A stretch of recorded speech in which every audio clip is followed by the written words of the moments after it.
Hello guys. तो आज मैंने एक बहुत ही ज़्यादा प्यारा क्वेश्चन सॉल्व किया एसक्यूएल से। वो था new companies from hacker rank. ठीक है, तो इस क्वेश्चन को मैंने वन गो में सॉल्व किया है।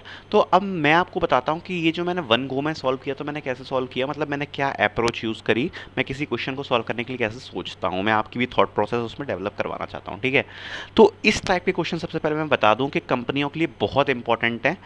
अगर मैं कहूँ एक ये हार्ड लेवल का क्वेश्चन माना जाएगा किसी आपके कंपनी के, अगर आपके ऑनलाइन असेसमेंट में आता है या फिर किसी में भी आता है तो डेटा एनालिस्ट या बड़ी बड़ी कंपनियों में पूछा जा सकता है। ठीक है, इस टाइप के क्वेश्चन आते हैं।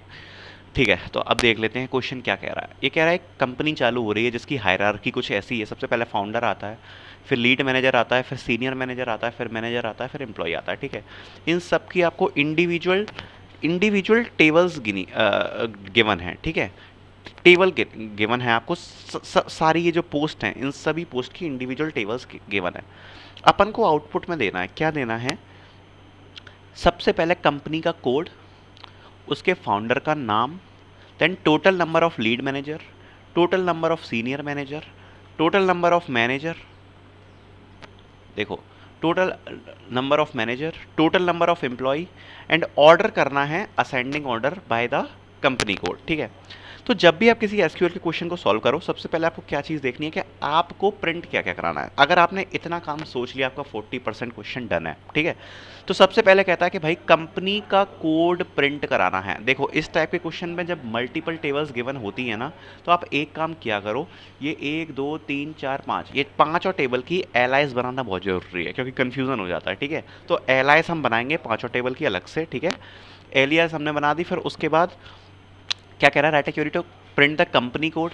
तो कंपनी कोड सबसे पहले हम लिख देंगे कि सिलेक्ट कर लिया हमने कंपनी कोड, फाउंडर का नाम कर लेंगे, फिर total number of lead manager या सीनियर मैनेजर जो भी निकालना है उसके लिए अपन को काउंट लगाना पड़ेगा। ठीक है, इतनी चीज़ हमें क्लियर हो गई। तो सबसे पहले हमने क्या किया, सबसे पहले हमने अपनी टेबल देखी। तो हमारी टेबल कुछ ऐसी दी हुई है, हमें कंपनी कोड इस टेबल से मिल जाएगा। हम टेबल देख सकते हैं कंपनी, इसमें लिखा हुआ है कंपनी कोड और फाउंडर। तो दो चीज़ें हमें इससे मिल जाएगी, एक तो कंपनी कोड और एक फाउंडर। ठीक है, तो मैं आपको लाइन बाय लाइन एक्सप्लेन करता हूँ हम कैसे चले।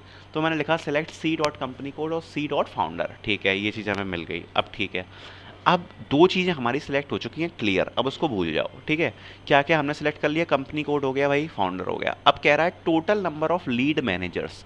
अगर आप ऑब्जर्व करोगे total number of lead manager हम कैसे निकालेंगे, तो सबसे पहले आप जाओ लीड मैनेजर वाली टेबल पे जो इन्हें दिखाई है, लीड मैनेजर वाली टेबल। ठीक है, तो हमारे पास भाई कंपनी कोड है, कंपनी कोड है, सपोज हम C1 के लिए चल रहे हैं। तो हम देख सकते हैं C1 के लिए लीड मैनेजर कितना है, एक है। ठीक है, तो सिंपल सी चीज़ें हम चेक कर लेंगे, जो भी हमने कंपनी कोड सेलेक्ट किया है उसके लिए जितने भी लीड मैनेजर हैं उनको काउंट कर लो। लेकिन काउंट कैसे करेंगे अपन, डिस्टिंक्ट, अलग अलग चाहिए हमें, एक ही को बार बार काउंट नहीं करना चाहते।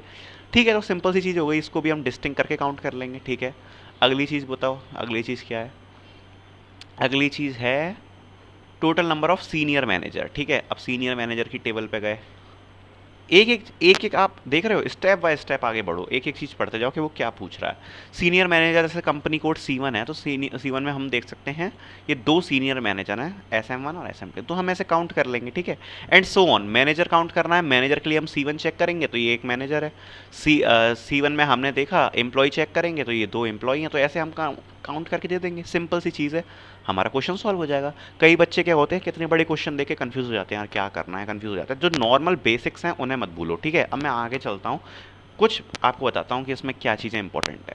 तो मैंने लिखा select C dot company code, C dot founder, distinct L dot lead manager code. ठीक है, लीड मैनेजर कोड जैसे मैं आपको एक का एक्सप्लेन करता हूँ, जैसे हमें मान लो लीड मैनेजर काउंट करना है। ठीक है, लीड मैनेजर, तो हम क्या चेक करेंगे, इस कंपनी कोड जो C1 है ये वाला कंपनी कोड, इसमें कितने लीड मैनेजर दिख रहे हैं, एक लीड मैनेजर दिख रहा है, तो हमने लिखा count distinct lead manager code. ठीक है, टेबल वेबल हम बाद में नाम देंगे। ठीक है, सब पहले से सेलेक्ट स्टेटमेंट चल रहा है, तो ये हो गया distinct am manager code, E employ code. ठीक है, अपन ने सारी चीज़ें ये काउंट कर ली, यहाँ तक अपना काम फिनिश है। अब अपन को सारी टेबल का नाम लिखना पड़ेगा, तो मैंने लिखा फ्रॉम कंपनी C। अब ये जो एलाइस है ये बनाना बहुत ज़रूरी है, lead manager L, senior manager S, manager M, employ E, क्योंकि इससे क्या कन्फ्यूज़न नहीं होएगा। ठीक है, कन्फ्यूजन नहीं होएगा, ये बनाना बहुत ज़्यादा ज़रूरी है, वरना आपका सब फंक्शन गलत गलत हो जाएगा। अब हम क्या करेंगे, नॉर्मल ज्वाइन करते जाएंगे, एक को दूसरे से जोड़ते जाएंगे, जो हम नॉर्मली जानते ही हैं कैसे करते हैं। तो मैं लिखूंगा वेयर, यहाँ से चालू करूँगा मैं फर्स्ट टेबल से, अगर इसका कंपनी कोड लीड मैनेजर के कंपनी कोड के बराबर है। देखो अब जैसे मान लो हमें C1 के लिए उठाना है, तो सबसे पहले हम उठाए C1 के लिए, तो हमने देखी क्या है कंपनी, कंपनी है अपनी C1, C1 कंपनी कोड क्या है C1, कंपनी टेबल से सबसे पहले हमने उठाया C1। अब हम चेक करेंगे कि मैनेजर हमें किस में चेक करना है, C1 में ही तो चेक करना है, तो हमने लीड मैनेजर को भी C1 में चेक किया, तो हम क्या कह रहे हैं कि इसका C1 इसके C1 के बराबर होना चाहिए, तो हमने ठीक है ये उठा लिया। फिर हम कह रहे हैं कि इसका C1 अगर इसके C1 के बराबर, जो सीनियर मैनेजर तो उनको काउंट कर लो, फिर इसका C1 इसके C1 के बराबर हो तो उसका काउंट कर लो, ऐसे करके हमारा पूरा ज्वाइन होता चला जाएगा, ठीक है। तो हमने वही लिखा C dot company code equal to L dot company code, L dot lead manager code equal to S dot lead manager code, ऐसे करते करते हमने ज्वाइन किया। अब हमें अपने बेसिक्स कभी नहीं भूलना है, ठीक है, क्योंकि देखो हमने काउंट किया है, ग्रुप बाय लगाना पड़ेगा, और ग्रुप बाय में जो इंपॉर्टेंट चीज़ है वो ये है कि सिलेक्ट स्टेटमेंट में हम जो भी लिखते हैं वो हमारे ग्रुप बाय में होना चाहिए। तो मैंने लिखा select C dot company code और C डॉट फाउंडर, तो ग्रुप बाय में भी मैं लिखूंगा C डॉट कंपनी कोड और C डॉट फाउंडर, जो ये चीज़ है वो सेम ही होनी चाहिए, ये बेसिक्स हैं, ये आपको पता होनी चाहिए। अगर आपको बेसिक्स पता है आप क्वेश्चन सॉल्व कर दोगे। और ऑर्डर करना है लास्ट में हमें कंपनी कोड से, तो मैंने लिख दिया order by C dot company code.